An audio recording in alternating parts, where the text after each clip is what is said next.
Tálamo e hipotálamo. Esta es la historia de dos hermanos guerreros nacidos en un lejano planeta llamado Encéfalo, exactamente en un lugar llamado Diencéfalo. Estos son el tálamo y el hipotálamo. Ellos, como todos los guerreros, tienen tareas que desempeñar en su nación para que ésta lleve un adecuado desempeño. A cada guerrero desde su nacimiento le fueron otorgadas capacidades para hacer más fáciles sus tareas. De esta forma, al tálamo se le otorgó la zona del control máximo de las sensaciones y al hipotálamo se le dio el don de ser el centro regulador de las emociones y el control físico. Esto en su planeta los hace únicos y especiales. Cada una fue creada de una forma especial, pensada para que pudieran cumplir todas las funciones ordenadas. El tálamo está compuesto por una sustancia gris, formada por dos estructuras en forma de huevo, una junto a la otra, debajo de la corteza cerebral. Estas estructuras tienen la misma forma y tamaño y están unidas por un puente llamado conexión intertalámica. Además, el soldado tálamo es el general en el procesamiento de información. Sus tres centros de ataque son la integración de datos sensoriales, pues esta es la primera parada que se hace en el cerebro para la información que llega a través de los sentidos, menos el sentido del olfato. La segunda es el ciclo del sueño vigila. Aquí él interviene en regular la sensación del sueño.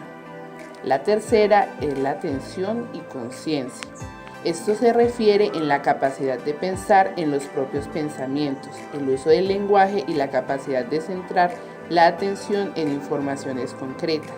Al mismo tiempo, tiene el cuartel general de la regulación de la emoción, haciendo que éstas afecten a lo percibido y viceversa. Este guerrero tálamo se debe cuidar de sufrir tumores talámicos bilaterales, pues esto ocasionaría un cambio de personalidad, pérdida de memoria fatal, de la atención, confusión y alucinaciones, ya que ese tumor involucra a las dos caras internas, izquierda y derecha, de las dos estructuras en forma de huevo, que forman al príncipe tálamo.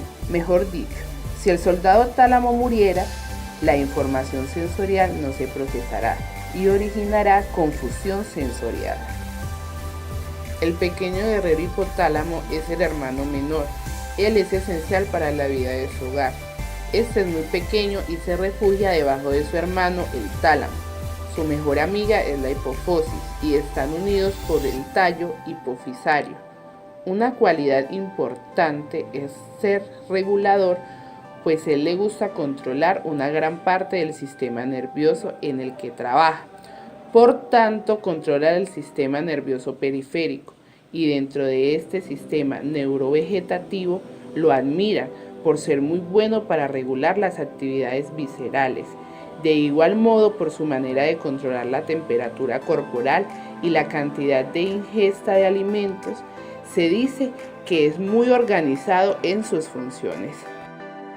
Él es muy bueno con la interpretación de impulsos sensitivos viscerales y para hacer que dos órganos interactúen entre sí, por esta razón es intermediario entre el sistema nervioso y el endocrino. Además, es el encargado de la producción de dos hormonas importantes. Estas son la oxitocina. Estimula la contracción de las células musculares lisas del útero en el embarazo. Y vasopresina. Produce el aumento de la presión arterial contrayendo las arterias.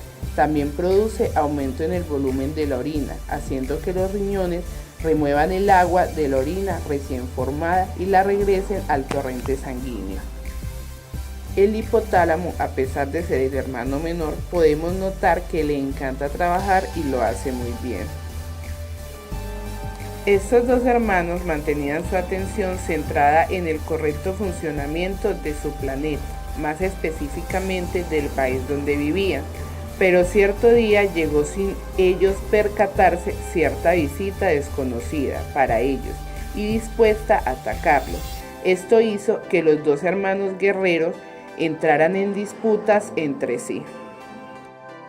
El tálamo entró en señal de alerta. Se activaron sus fibras del locus ceruleus, relacionadas con la activación simpática y la liberación hormonal relacionadas al temor y la ansiedad. Poco a poco el hipotálamo sufrió tantas lesiones, pero ¿cómo? Su núcleo tuberal lateral se vio afectado, pues las señales eferentes del hipotálamo tienden a salir por los axones, ya que el hipotálamo posee conexiones recíprocas, es decir, de ida y regreso.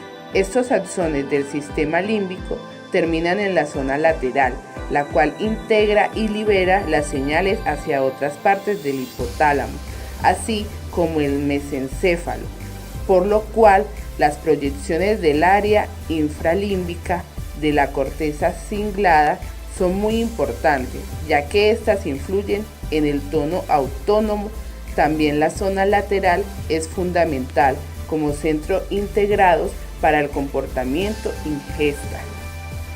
Sin tener en cuenta que la del prosencéfalo medial es una colección completa de fibras que simula una carretera con muchas entradas y salidas, extendiéndose desde el mesencéfalo hasta la corteza frontal, pasando por el hipotálamo anterior, y esto es lo delicado del asunto, pues las lesiones en el hipotálamo anterior son las responsables de la anorexia en los humanos. Además, se tiene registro de la disminución de neuronas en el núcleo tuberal lateral, debido a que estas enfermedades, suponiendo que la disminución de estas mismas neuronas podrían ser las responsables de la pérdida de peso que acompañan generalmente a la anorexia.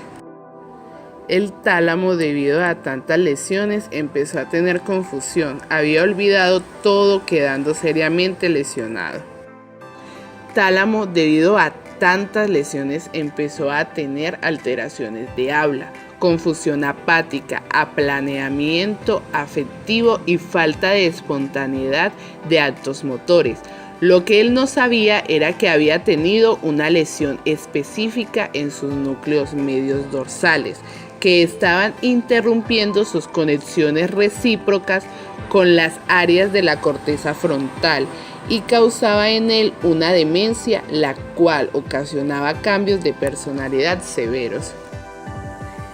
Después de que estos hermanos entraran en esta disputa y se lastimaran mutuamente, y viendo que en ambos había dejado lesiones posiblemente irreversibles, supieron que ellos y las funciones que desempeñaban eran indispensables para el correcto funcionamiento de su hogar, y ellos debían mantener una relación estrecha y organizada para así, de esta manera, sostener la armonía de este lugar.